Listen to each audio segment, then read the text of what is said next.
I ate alone on my birthday, table for 6. My husband, my best friend, even my own sister ignored the invites. They thought I didn't know about the affair. As I sipped champagne, the waiter handed me a note. Check your phones now. The champagne glass trembled in my hand as I stared at the photos on my phone. My husband Patrick kissing my sister Victoria, wearing my missing diamond ring like a trophy. Around me, the restaurant buzzed with birthday celebrations and anniversary toasts. But all I could hear was the deafening silence of 5 empty chairs at my table. 3 hours earlier, I'd walked into Chez Laurent with such hope. The hostess, Marie, had greeted me with her usual warm smile. Table for 6, Mrs. Davidson? Special occasion?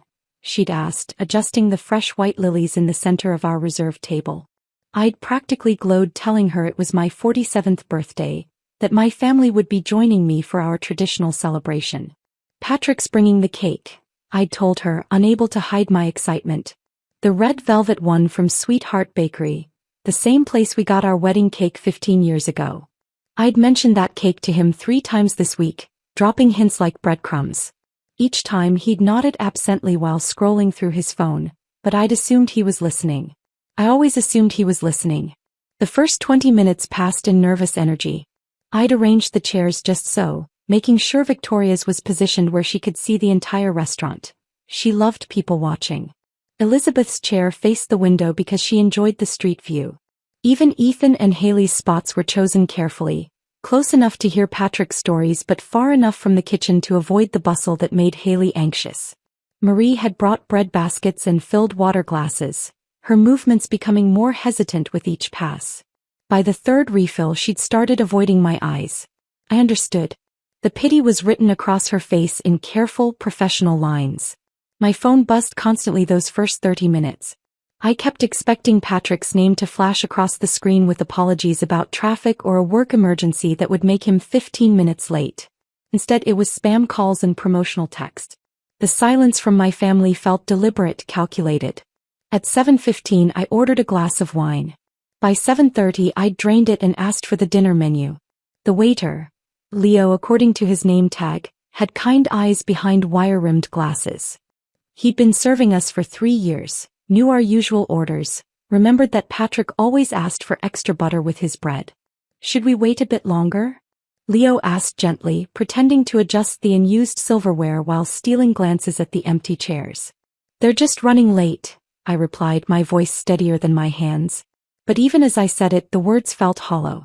Victoria lived 12 minutes away and was notoriously early to everything. Elizabeth worked 6 blocks from the restaurant and had confirmed our plans twice this week. Patrick had left the house before me, claiming he needed to pick up supplies for tonight. The couple at the next table was celebrating their daughter's engagement. The young woman kept flashing her ring, tears of joy streaming down her cheeks as her mother held her hands. I touched my empty ring finger unconsciously, the same spot where my grandmother's diamond had lived for 15 years until it mysteriously vanished 3 weeks ago. Patrick had helped me search every drawer, every pocket, every corner of our house. His concern had seemed so genuine. By 8 o'clock the restaurant's dinner rush was in full swing. Families filled nearby tables with laughter and animated conversations. A group of teenagers shared an enormous chocolate cake, taking selfies and making memories I envied. An elderly couple held hands across their small table, finishing each other's sentences after what must have been decades together. I sat alone, checking my phone every few minutes. Each time the restaurant door opened, my heart jumped. Each time it wasn't someone I knew, a little more hope died. The empty chairs around me felt like accusations, evidence of relationships I'd apparently misunderstood, love I'd apparently imagined. Leo brought the appetizer I'd ordered, Victoria's favorite calamari, and gently suggested I might want to call my family. My fingers trembled as I dialed Patrick's number. It went straight to voicemail. Victoria's phone did the same. Elizabeth's rang once before cutting off as if she'd deliberately declined the call. That's when the real panic set in. This wasn't about traffic or work emergencies or forgotten plans. Something was very, very wrong. My hands shook as I scrolled through my contacts to find Ethan and Haley's number. If anyone would tell me the truth, it would be my in-laws. They'd never missed a family gathering in the 15 years I'd known them. When Patrick had proposed, Ethan had cried. When we'd struggled with infertility, Haley had held me through every disappointment. The phone rang 3 times before Haley answered. "Natalie, sweetie, how are you feeling?" I'm at the restaurant," I said, confused. "For my birthday dinner. Where are you and Ethan?" Silence stretched across the line. Finally, Haley's voice returned, smaller and uncertain. "We didn't know there was a dinner, honey. Patrick said you'd canceled because you weren't feeling well. He said you needed space from everyone right now." The restaurant seemed to tilt around me.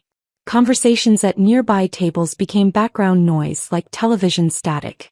The wine in my glass suddenly tasted bitter, and the smell of garlic from the kitchen made my stomach clench. "He said I canceled?" My voice sounded foreign to my own ears. "Yesterday morning," Haley continued, her tone growing more concerned with each word. "He called us both. Said you were having a rough patch and didn't want company. Ethan wanted to check on you anyway, but Patrick insisted you needed time alone." Patrick had lied to them. Patrick, who'd never missed a chance to have his parents over for dinner, who called them twice a week religiously, who'd built his entire identity around being the perfect son. He deliberately excluded them from my birthday. The question that had been lurking in the shadows of my mind for months stepped into the light. What else had he lied about? Leo appeared beside my table as if summoned by my distress. Without speaking, he placed a fresh glass of champagne next to my untouched dinner and a small, folded piece of paper beside it. His eyes met mine with an intensity that made my breath catch. "It's time, Mrs. Davidson," he said quietly, his voice carrying a weight that made me understand this wasn't about dinner service or restaurant protocol.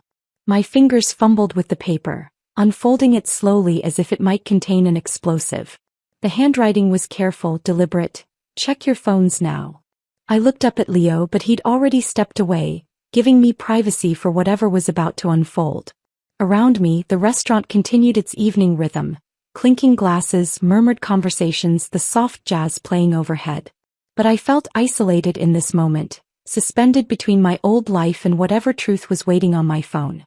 With trembling hands, I unlocked the screen. The photo gallery was open, displaying images I'd never seen before.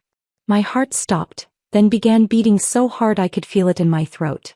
Patrick and Victoria kissing in what looked like this very restaurant. Victoria's hand extended toward the camera. My grandmother's ring sparkling on her finger like a beacon of betrayal. The timestamp showed 2 days ago. Tuesday evening, the same night Victoria had called to confirm our birthday plans with that unusually bright voice. There were more photos. Patrick and Victoria entering a hotel.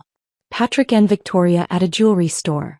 The same store where we'd had my ring resized years ago. A receipt for a romantic dinner for 2, charged to the credit card I rarely checked. But it was the final image that shattered whatever remained of my composure. A screenshot of text messages between Patrick and Victoria, planning their evening together while I sat at home, worried about my lost ring and excited about my birthday celebration. "She's so gullible," Victoria had written. "Still thinks she lost her ring. This is almost too easy." Patrick's response made my blood freeze. "Let her have her little birthday dinner. She'll sit there alone and finally understand what she means to everyone." They'd planned this. Not just the affair but the cruelty of this moment. They'd wanted me to sit here, surrounded by empty chairs, realizing that the people I loved most had chosen to hurt me in the most devastating way possible. But as I sat there, staring at the evidence of their betrayal, something unexpected happened. The tears I'd been fighting back dried up. The shaking in my hands stopped. The woman who'd spent months making excuses for suspicious behavior, who'd blamed herself for feeling paranoid, who'd convinced herself that love meant trusting even when trust felt foolish, that woman was gone. In her place sat someone I hadn't been in years. A woman who knew exactly what she was worth and what she deserved. They thought I was weak, predictable, the type to cry and forgive and pretend none of this had happened. They'd forgotten who I was before I became their wife, their sister, their convenient target. They were about to remember. I looked up from my phone, searching for Leo among the bustling restaurant staff. He was polishing wine glasses behind the bar, his movements methodical and calm, as if he hadn't just delivered evidence that would destroy my marriage. When our eyes met across the dining room, he gave the slightest nod. Not sympathy, not pity, just acknowledgement of a job completed. The story of how Leo became my unlikely ally began 8 days ago, though the seeds were planted months earlier. I'd started noticing things, Small inconsistencies that individually meant nothing but together formed a pattern I couldn't ignore. Patrick's phone face down during dinner. Victoria declining my calls, then texting hours later with elaborate excuses. The way conversations stopped when I walked into rooms, replaced by overly bright smiles and sudden topic changes. Last Tuesday afternoon I'd been running errands downtown when I decided to stop by Chez Laurent. Not for lunch but because I needed to see Leo. He'd become more than just our waiter over the years. He was a fixture in our family celebrations. Someone who remembered anniversaries and asked about promotions and noticed when someone was missing from our usual group. I'd found him setting up tables for the evening service, his precise movements creating perfect place settings with military efficiency. The restaurant was nearly empty in that quiet space between lunch and dinner, sunlight streaming through tall windows and catching dust motes in golden beams. "Mrs. Davidson," he'd said, looking up with genuine surprise. "No reservation today?" "Leo, I need to ask you something," I'd begun, my voice barely above a whisper. The words felt ridiculous as I prepared to speak them, like something from a spy novel rather than my ordinary life. "Have you seen Patrick here recently?" "Without me." His hands had stilled on the silverware. In that pause I saw the answer before he spoke. "Mrs. Davidson, Please," I'd interrupted. "I know how this sounds. I know I probably seem paranoid or jealous or unstable. But I need to know." Leo had set down the forks he'd been arranging and looked at me directly. Really looked, in a way that made me understand he'd been watching, noticing, putting pieces together just as I had. "Last week," he'd said carefully. "Thursday evening. He was here with your sister." The confirmation hit me like cold water even though I'd been expecting it. Did they seem? "They weren't acting like siblings-in-law," Leo had said gently. "I've served enough couples to know the difference between family dinner and something else." I'd closed my eyes, feeling the restaurant spin slightly around me. When I opened them, Leo was still watching me with those kind, intelligent eyes that had served our family for years. "I need proof," I'd whispered. "I know that makes me sound calculating, but I need to be sure. I need evidence." Leo had glanced around the empty restaurant, then pulled out a chair at the table he'd been setting. "Sit down, Mrs. Davidson. Let me tell you what I've observed." Over the next 20 minutes, Leo had painted a picture that shattered every excuse I'd made for their behavior. He'd seen them here 3 times in the past month, always Tuesday evenings when I had book club. They'd requested the corner booth, the same one where Patrick had proposed to me years ago. Victoria had worn different jewelry each time, pieces I'd never seen before. "Last Tuesday she had on a diamond ring," Leo had said, his voice careful. "Beautiful piece. Looked vintage. My grandmother's ring. The one I'd reported missing to our insurance company. I can't just spy on customers," Leo had continued, "but if they happen to come in again and if I happen to be in the right place at the right time." He trailed off meaningfully. "Would you?" I'd asked. If it's not too much trouble, could you?" "Mrs. Davidson, you've been coming here for 3 years. You remember my daughter's graduation, you ask about my mother's health, you tip well even when service is slow. Your husband tips exactly 15% and snaps his fingers when he wants another drink. Your sister has never once said please or thank you." Leo had straightened the already perfect place setting. "If they're planning to hurt you, they picked the wrong restaurant to do it in." The next morning, Leo had texted me from an unknown number. "They made a reservation for tonight. Table 12. 7:30. I'd stared at that message for an hour, my coffee growing cold as I processed what it meant. They weren't just having an affair. They were flaunting it in the place where Patrick and I had celebrated every milestone of our marriage. By evening I'd convinced myself not to go. What would I do, hide behind a plant like some detective show? Confront them publicly? The scenarios all seemed either ridiculous or destructive. But Leo had texted again at 6:15. "They're here early. You should know, she's wearing your ring." I'd driven to the restaurant without a plan, parking across the street where I could see through the windows. There they were at table 12, Victoria's left hand catching the candlelight as she gestured, my grandmother's diamond sparkling like it was celebrating its liberation from my jewelry box. My phone had buzzed with another message from Leo. "Kitchen entrance. Staff parking lot. I can get you inside if you want to see for yourself." I'd found myself walking through the back door of Chez Laurent like a character in someone else's story. Leo had given me a server's apron and pointed me toward the service station that offered a clear view of table 12. "They can't see you from here," he'd whispered. "But you can hear everything." Victoria had been mid-sentence when I tuned in. "Thinks I'm at yoga class. She's so trusting it's almost sad." "She believes everything," Patrick had replied, cutting his steak with aggressive precision. "Yesterday she thanked me for helping her look for that ring. Actually thanked me."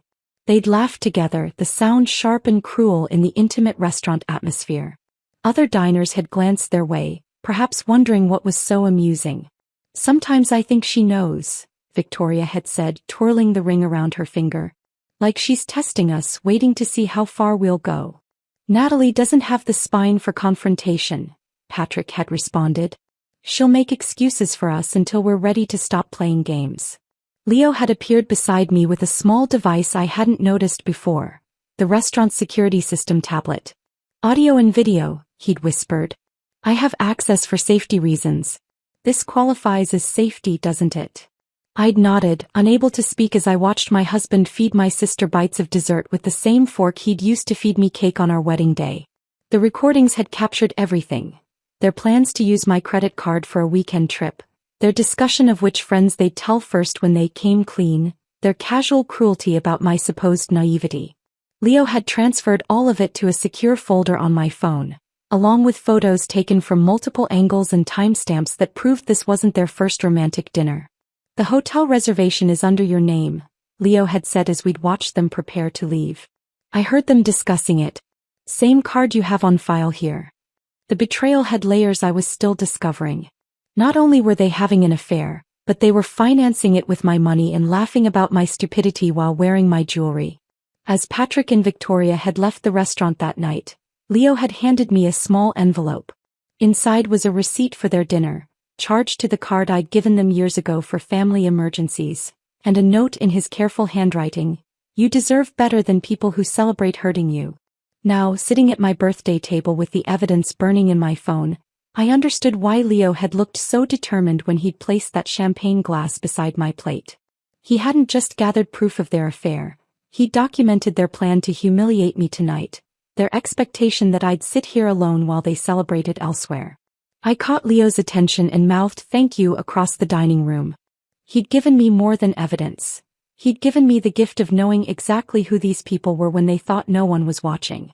That knowledge was worth more than any birthday present I'd ever received. My phone buzzed with a text from the same unknown number. "Whatever you decide to do next, Mrs. Davidson, you're not alone in this." For the first time in months, I smiled. That smile lingered on my lips as I left the restaurant, Leo's final text still glowing on my screen. The cool evening air hit my face as I stepped onto the sidewalk, and for the first time in months I felt like I could breathe properly. The weight of uncertainty had lifted, replaced by something sharper, cleaner, absolute clarity. I sat in my car in the restaurant parking lot, key in the ignition but engine silent. The digital clock on the dashboard read 9:47 p.m. My birthday was almost over, but the real celebration was just beginning. I scrolled through the evidence Leo had transferred to my phone, 23 photos for audio recordings, and a paper trail of financial betrayal that painted a picture so complete it could hang in a gallery titled, "How to Destroy a Marriage in 3 Easy Steps." The most damning recording was only 47 seconds long. Patrick's voice, casual and confident. "She'll never check the credit card statements. I handle all the finances. She doesn't even know how to log into our banking app." Victoria's laughter in response was like breaking glass. They were wrong about that too. I pulled up our joint banking account on my phone, the app Patrick thought I didn't know existed. 3 months of suspicious charges stared back at me. Romantic dinners at restaurants I'd never been to, hotel stays during my work conferences, even a jewelry store purchase dated the day after I'd reported my ring missing. They'd been so confident in my ignorance that they hadn't even tried to hide it. My fingers moved across the phone screen with surgical precision. First, a group text to all 3 of them: "Hope your night was worth it." I watched the message deliver, then almost immediately, 3 dots appeared under Patrick's name. Then Victoria's. Then Elizabeth's. All typing frantically, probably crafting elaborate lies or desperate apologies. I turned the phone off before any of their messages could arrive. The drive home took 12 minutes through quiet suburban streets lined with houses where other families were probably settling in for the evening. Children being tucked into bed, couples sharing nighttime conversations, grandparents calling to say goodnight. Normal families with normal problems and normal love. I'd forgotten what normal looked like.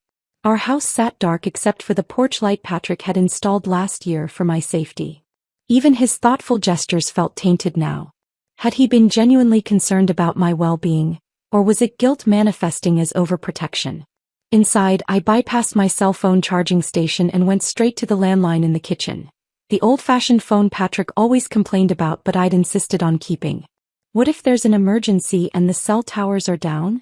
I'd argued. Tonight I was grateful for my paranoia. Ethan answered on the second ring. Natalie? Is everything all right? It's almost 10 o'clock. I need to talk to you and Haley. Are you both available? Of course, sweetheart. Let me get Haley. You sound upset. Haley's voice joined the line a moment later, breathless from hurrying to the phone. What's wrong, honey? Patrick said you weren't feeling well today, that you'd canceled your birthday dinner because you were having one of your episodes. The word, episodes, hit me like a physical blow. Why episodes? He's been worried about you, Haley continued, her maternal concern evident even through the phone line. Said you've been paranoid lately, imagining things, getting upset over nothing. He asked us to give you some space until you felt better. The manipulation was breathtaking in its scope. Patrick hadn't just been cheating, he'd been systematically undermining my credibility, painting me as unstable so that when the truth finally came out, everyone would question my version of events rather than his. Haley, Ethan, I said, my voice steadier than it had been all day, would you like to see why Patrick really canceled you tonight? I spent the next few minutes walking them through the process of accessing the files Leo had sent me. The silence that followed was so complete I checked twice to make sure the call hadn't dropped. Ethan spoke first, his voice raw with a fury I'd never heard from my gentle father-in-law. He gave Victoria my grandmother's ring? The one I specifically chose for your engagement because it had been in our family for 3 generations. That ring was meant to be passed down to your children, Haley whispered, her voice thick with tears. It was supposed to stay in our family. It will, I said quietly. I'm getting it back. The next hour became a blur of revelations and reactions. I sent them carefully selected pieces of evidence, enough to prove the betrayal without overwhelming them with the cruelest details. The photos were clinical, the audio clips devastating, the financial records undeniable. 37 years I've been married to that boy's father, Haley said through tears that I could hear clearly through the phone. I taught him how to treat a woman by watching Ethan treat me. How did we raise someone capable of this? You didn't raise this, I assured her. Patrick made these choices as an adult. You gave him a foundation of love and respect. What he built on top of that was his decision. While we talked, I opened my laptop and logged into our family WhatsApp group. 32 members spanning 3 generations, from Patrick's 90-year-old grandmother to his youngest cousin's new baby. This group had shared wedding announcements, birth notifications and holiday photos for years. Tonight it would share something different. I selected the clearest photo from Leo's collection. Patrick and Victoria at their corner table, her left hand prominently displayed as he kissed her knuckles, my grandmother's ring catching the candlelight like a spotlight on their betrayal. The timestamp was clearly visible. Tuesday evening, 8:23 p.m. No caption. No explanation. Just truth, uploaded for everyone who'd ever trusted these people to see. My phone, still turned off and charging in the kitchen, began buzzing against the counter like an angry wasp. Even powered down, I could feel the digital chaos I'd unleashed. The group chat is exploding, Ethan said, his voice mixing satisfaction with sadness. Your cousin Maria just asked if that's really Victoria wearing your ring. What did you tell her? The truth. That we're as shocked as everyone else. Within minutes, my private messages began filling up on the laptop. Cousins who'd watched Victoria and me grow up together, family friends who'd attended both our weddings, distant relatives who'd only heard stories about the sisters-in-law who were closer than biological siblings. Elizabeth's message arrived at 11:34 p.m. Natalie, I need to explain. I had no idea about Patrick and Victoria. I swear on my mother's grave I didn't know about the affair. Patrick told me you were struggling with paranoia, that you'd been accusing him of cheating when he was completely innocent. He said you needed space from friends because you were convinced everyone was lying to you. I thought I was being supportive by staying away from your birthday dinner. Please call me. Please let me explain. I stared at her message for a long time, feeling something that wasn't quite forgiveness but wasn't hatred either. Elizabeth had been manipulated too, turned into an unwitting accomplice in my isolation. Patrick had played us all, using our love for each other as weapons against each other. But manipulation was still a choice. Elizabeth could have called me directly instead of taking Patrick's word. She could have trusted our 20-year friendship over his recent claims. She could have shown up anyway just to be sure. He didn't. The house felt different around me as I closed the laptop and finally turned my phone back on. 73 missed calls. 112 text messages. Voicemails that would probably take hours to get through. The digital avalanche I'd started was still gaining momentum, and I was the only one standing safely above it. For the first time in months I felt powerful. Not cruel, not vindictive, but powerful in the way that comes from absolute honesty in a world built on lies. They'd all underestimated me. Patrick, Victoria, Elizabeth, even myself. They'd forgotten that the quietest people often see the most, and the most trusting people fight the hardest when that trust is broken. Tomorrow would bring confrontations, decisions, and probably more tears. But tonight was mine. I woke at dawn to the sound of Patrick's key in the front door. 23 hours had passed since I'd uploaded that photo, 23 hours of digital warfare that had kept me surprisingly calm. I'd slept better than I had in months, the weight of secrets finally lifted from my shoulders. From my bedroom window, I watched him stumble out of his car, the same car he'd claimed was in the shop last Tuesday when Victoria had supposedly given him a ride to work. Another lie in a fortress built from them. His clothes were wrinkled, his hair disheveled, and even from the second floor, I could see the exhaustion etched into his shoulders. He'd spent the night somewhere, probably Victoria's apartment, trying to coordinate their damage control strategy. I almost felt sorry for them, scrambling to contain a disaster they'd created with their own arrogance. I made coffee and sat at the kitchen table, positioning myself with a clear view of the front door. The morning light streaming through our bay window felt different, cleaner somehow, as if the truth had scrubbed away years of accumulated grime.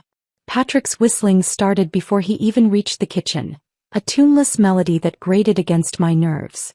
He walked in with exaggerated casualness, phone already in his hand, scrolling through what I assumed were desperate damage control messages. "Morning, Han," he said without looking up, his voice carrying that practiced lightness he used when he was lying. "Where were you last night?" I tried calling but it went straight to voicemail. The audacity was breathtaking. He was going to pretend none of it had happened, act like the previous evening's revelations were just a figment of everyone's imagination. I slid my phone across the kitchen island without a word, the photo gallery already open to Leo's carefully documented evidence. Then I stood and walked away, counting each step with deliberate precision. 1, 2, 3. My grandmother's china cabinet, inherited through 3 generations of women who'd never had to question their husband's fidelity. 7, 8, 9. The refrigerator covered with our vacation photos, memories I now understood were mostly fiction. 12, 13, 14. By step 12 I heard his sharp intake of breath, a sound like air being sucked from a punctured tire. By step 15 his coffee mug hit the kitchen floor with a ceramic crash that seemed to echo through the house. "You invaded my privacy." The words exploded from him as he stumbled after me, my phone clutched in his trembling hands like evidence at a crime scene. His face had gone pale except for 2 bright spots of red on his cheeks. I laughed. The sound surprised me, rich, genuine laughter that I hadn't heard from myself in months. "Patrick, you invaded my life. You stole my ring, my credit card, my trust, and my sister. Privacy was forfeited the moment you decided to destroy our marriage with someone who's supposed to love me." He tried to hand my phone back with shaking fingers, as if returning it would somehow undo what he'd seen. "Natalie, let me explain. This isn't what it looks like." "Really? Because it looks like you and Victoria having a romantic dinner with my stolen ring while planning to use my credit card for a weekend getaway." I kept my voice conversational, almost pleasant.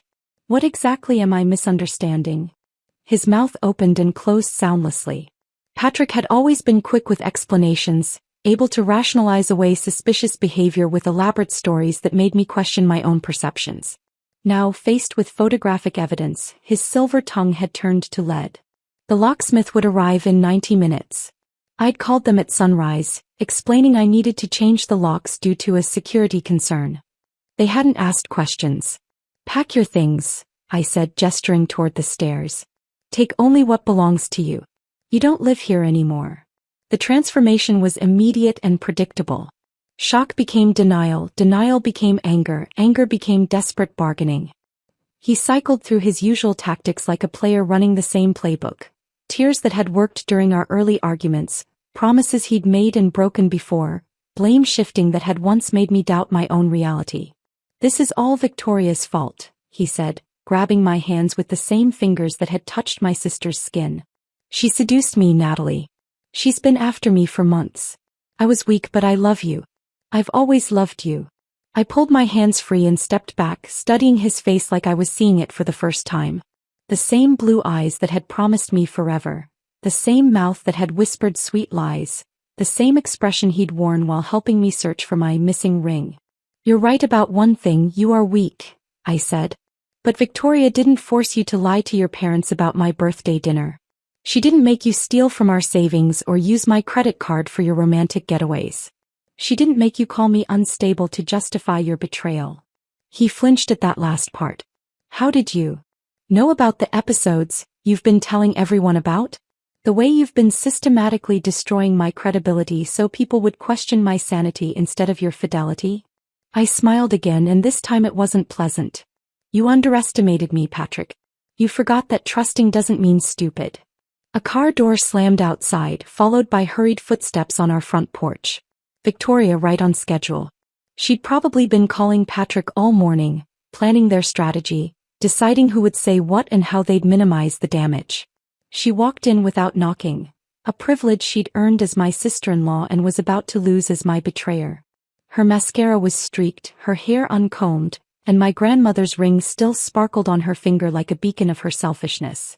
"Natalie, please," she began, her voice carrying the same pleading tone she'd used as a child when caught stealing cookies.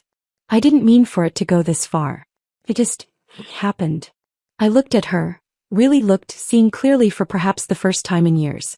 This woman had held me while I cried about my marriage troubles, had listened to me worry about Patrick's distant behavior, had comforted me when I thought I was losing my mind over small betrayals I couldn't prove.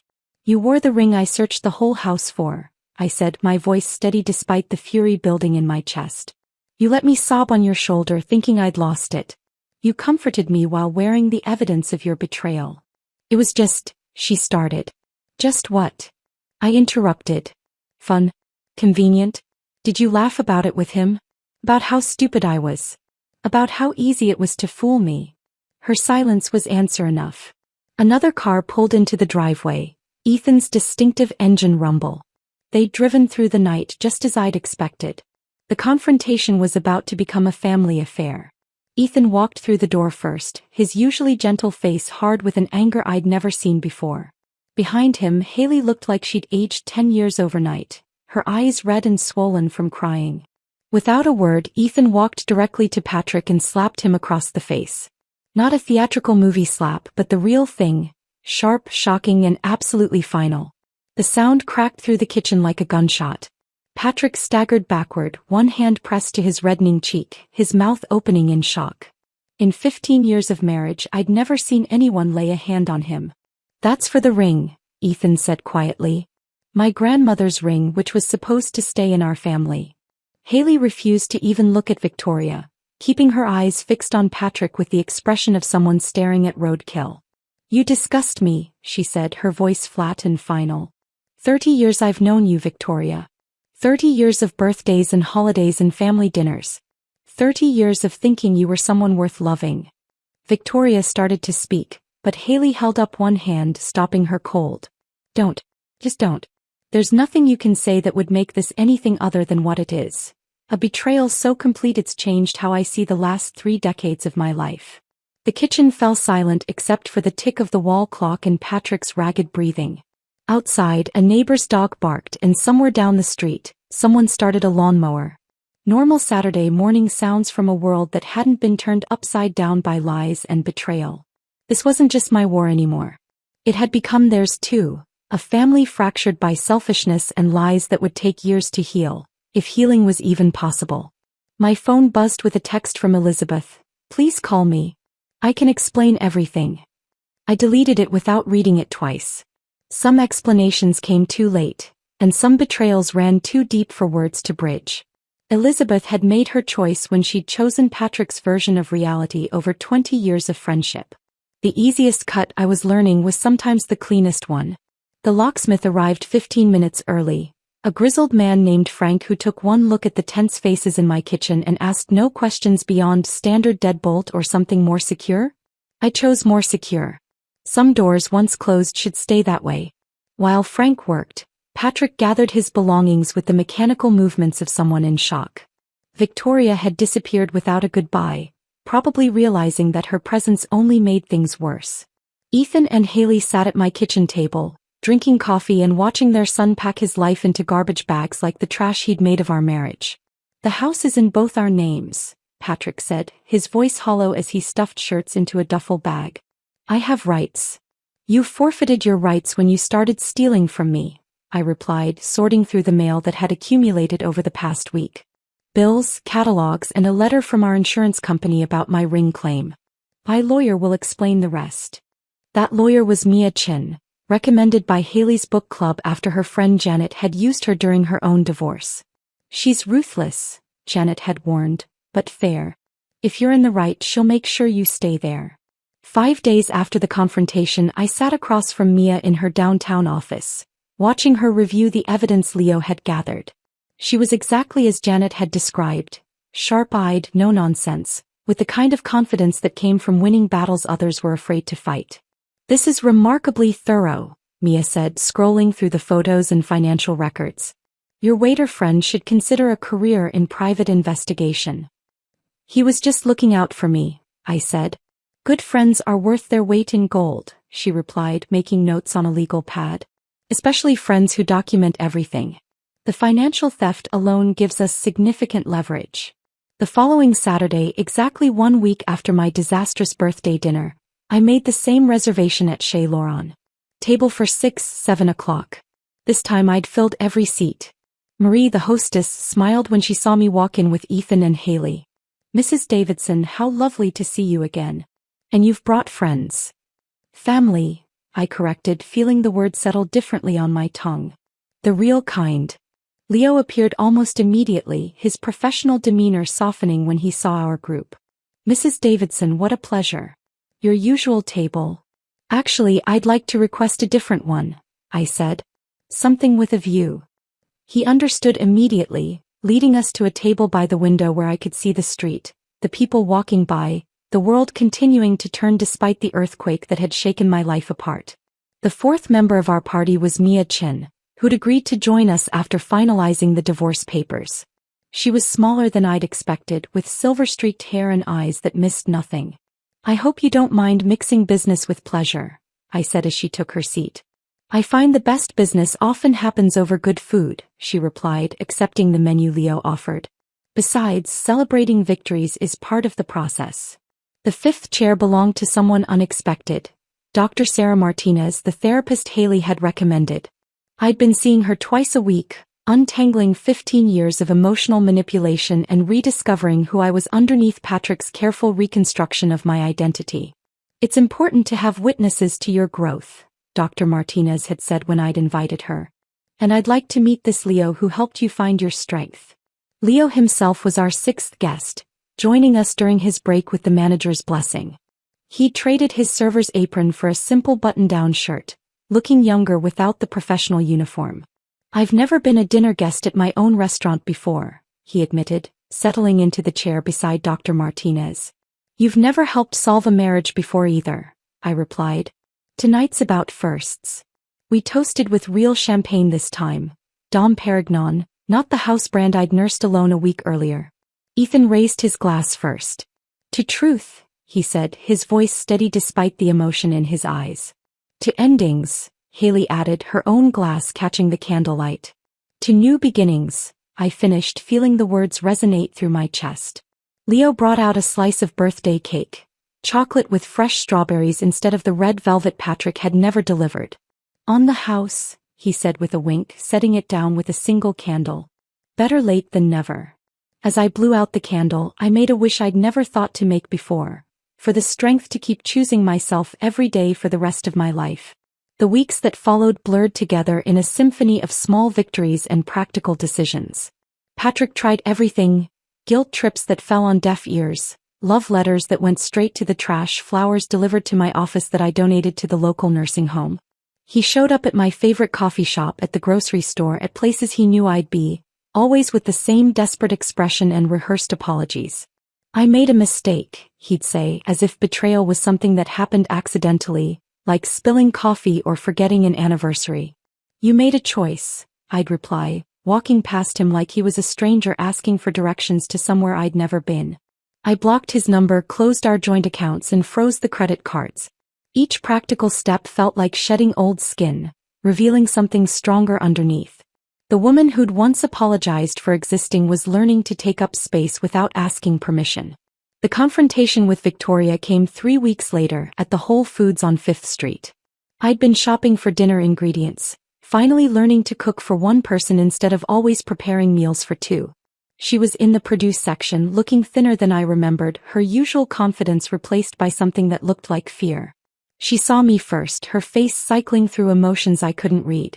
When our eyes met across the Apple display, I walked directly toward her, my hand extended. "I ring," I said simply. She looked around as if hoping someone would rescue her from the conversation.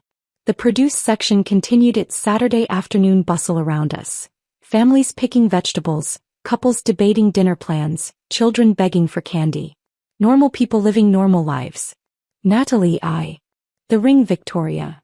She slipped it off without another word, her face red with shame and anger.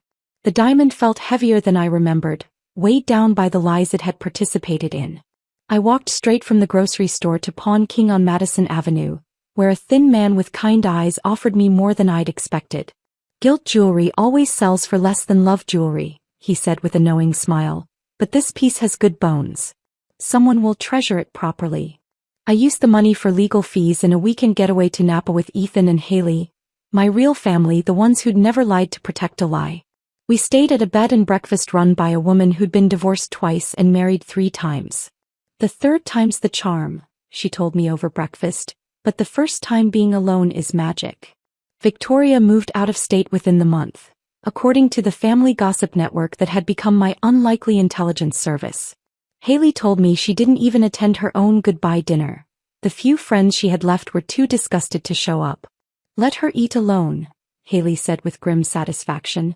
"Now she knows how it feels." But I felt no satisfaction in Victoria's isolation, no pleasure in her pain. I'd turned my own pain into something more valuable: peace, clarity, and the hard-won knowledge that I could survive anything as long as I didn't have to survive it while pretending it wasn't happening. I didn't scream or break dishes or slash tires. I didn't need dramatic gestures or public scenes. I just showed them exactly who they were, and in doing so discovered who I could be without them. That discovery was worth more than any marriage I'd lost. The discovery that would define the rest of my life was worth more than any marriage I'd lost. 3 months later, as I sat in my newly renovated home office, I could see that truth clearly. The room had been Patrick's den before. Dark wood paneling, leather furniture that smelled like his cologne, shelves lined with books he'd bought to impress visitors but never read. Now it was mine. Bright white walls, a standing desk by the window, and plants that actually received sunlight. But the centerpiece wasn't my new computer or the certificates from my freelance writing courses. It was a simple black frame hanging above my desk, containing a small piece of paper with 4 words written in Leo's careful handwriting: "Check your phones now." That note had arrived at the exact moment I needed it most. Not just the information it contained, but the reminder that someone somewhere was paying attention to my pain and chose to act. It represented the first honest communication I'd received in months, maybe years. No sugarcoating, no gentle evasion, no well-meaning lies to protect my feelings. Just truth, delivered with surgical precision. I'd had it professionally framed 2 weeks after the divorce was finalized, treating it with the reverence other people reserved for diplomas or family portraits. Below it, in my own careful script, I'd added a line that had become my daily mantra. Don't wait for them to remember you. Remind them who you are. Sometimes I caught myself staring at those words, remembering the woman who'd sat alone at table 6, still hoping her betrayers would walk through the restaurant door with cake and apologies. She felt like a character from someone else's story now, sympathetic but foreign, like reading about a stranger's misfortune in the newspaper. My birthday had been transformed from a day of expectation and inevitable disappointment into an anniversary of awakening. Last year I'd celebrated alone, not the bitter solitude I'd experienced at Chez Laurent, but the intentional, luxurious solitude of someone who'd finally learned the difference between being lonely and being alone. I'd taken myself to a spa in the mountains, spent the day hiking trails that challenged my body and cleared my mind, then returned to a hotel room where no one questioned my choices or made me doubt my perceptions. For dinner, I'd eaten room service chocolate cake while watching the sunset from my balcony, feeling more complete than I had in any restaurant surrounded by people who were supposed to love me. The transformation hadn't happened overnight. Dr. Martinez had warned me about that during our early sessions, when I'd wanted to skip ahead to the part of healing where everything made sense and nothing hurt anymore. Recovery isn't linear, she'd said during one particularly difficult session where I'd spent most of the hour crying. Some days you'll feel powerful and some days you'll feel like you're back at square one. That's normal. That's human. She'd been right about the setbacks, but she'd also been right about the breakthroughs. The first time I'd gone a full day without thinking about Patrick or Victoria or Elizabeth, I'd actually panicked, worried that forgetting them meant I was becoming callous or unfeeling. Dr. Martinez had laughed, not mockingly, but with the warmth of someone who'd guided countless people through the same fears. Healing isn't forgetting, she'd explained. It's remembering without bleeding. The journaling had started as homework from therapy but evolved into something more essential than daily vitamins. Every morning I filled pages with thoughts I'd kept locked away for years, observations about my marriage that I'd dismissed as paranoia, dreams I'd abandoned to support Patrick's ambitions, moments of clarity I'd talked myself out of because they weren't nice or supportive. One entry, written 6 months after my birthday disaster, had surprised me with its honesty. I think I knew about the affair long before I admitted it to myself. The signs were everywhere. Patrick's new cologne, Victoria's sudden interest in my schedule, the way they both became overly helpful when I mentioned feeling suspicious. I let them convince me I was imagining things because confronting the truth felt more dangerous than living with the lies. Reading those words back to myself had been like looking at an X-ray of a broken bone I'd been ignoring, painful but necessary for proper healing. The freelance writing had begun as financial necessity but become creative liberation. Without Patrick's opinions about what constituted real work, or his subtle discouragement of my ambitions, I'd discovered I had opinions worth sharing and stories worth telling. My first published article, about recognizing financial abuse in marriages, had been read by thousands of women who'd shared their own stories in the comments. "You saved my life," one woman had written. "I've been making excuses for my husband's behavior for 8 years, but your article helped me see the patterns. I'm meeting with a lawyer next week." Those messages became the fuel for more articles, more speaking engagements, more opportunities to transform my pain into purpose. The woman who'd once apologized for taking up space was learning to use her voice to create space for others. The house had been transformed too, room by room, like a slow-motion renovation of my soul. Patrick's golf trophies in the living room became bookshelves lined with novels I'd wanted to read but never found time for. His man cave became my office. The master bedroom was repainted from the beige he'd preferred to the soft blue that made me feel calm. The kitchen, where I'd prepared thousands of meals for a man who'd criticized my cooking while stealing my money, became my favorite room. I'd learned to cook for one person, not because I was alone but because I was whole. Friends visited now, real friends who asked about my dreams instead of updating me on their husbands' achievements. Colleagues stopped by to collaborate on projects that excited me. Ethan and Haley came for dinner every Sunday, filling the house with laughter that felt genuine instead of performed. The woman who'd once sobbed into her salad at table 6 truly didn't live here anymore. In her place was someone stronger, clearer, unafraid of empty chairs or silent phones. Someone who understood that the opposite of loneliness wasn't being surrounded by people. It was being surrounded by people who saw her clearly and chose to stay. Patrick still texted occasionally from blocked numbers, usually late at night when alcohol made him sentimental about what he'd lost. The messages always followed the same pattern: regret, promises, blame for everyone except himself. I deleted them unread, not out of anger but out of indifference. His words had lost their power to hurt me the moment I stopped believing they contained any truth worth considering. Victoria had sent a Christmas card last year with no return address, as if anonymity could somehow resurrect a relationship she'd murdered with her own hands. I'd used it to start the first fire in my new fireplace, watching her forced cheer curl into ash while I sipped hot chocolate and planned my New Year's resolutions. Elizabeth appeared in my social media suggestions sometimes, Facebook's algorithm still trying to reconnect relationships that were better left disconnected. I scrolled past without curiosity or anger, the way I'd scroll past an advertisement for something I'd already decided I didn't need. They'd lost the best thing they'd ever had. Someone who'd loved them unconditionally, who'd forgiven their smaller betrayals and celebrated their successes as if they were her own. Someone who'd made excuses for their behavior and carried their secrets and prioritized their comfort over her own peace of mind. All I'd lost was the weight of their lies, the exhaustion of pretending their love was real, and the constant anxiety of waiting for the other shoe to drop. Not a bad trade at all. If this story of betrayal and empowerment had you captivated from start to finish, hit that like button right now. My favorite part was when Leo handed Natalie that note saying, "Check your phones now." The moment everything changed. What was your favorite moment? Drop it in the comments below. Don't miss more incredible stories of strength and justice like this. Subscribe and hit that notification bell so you never miss an upload.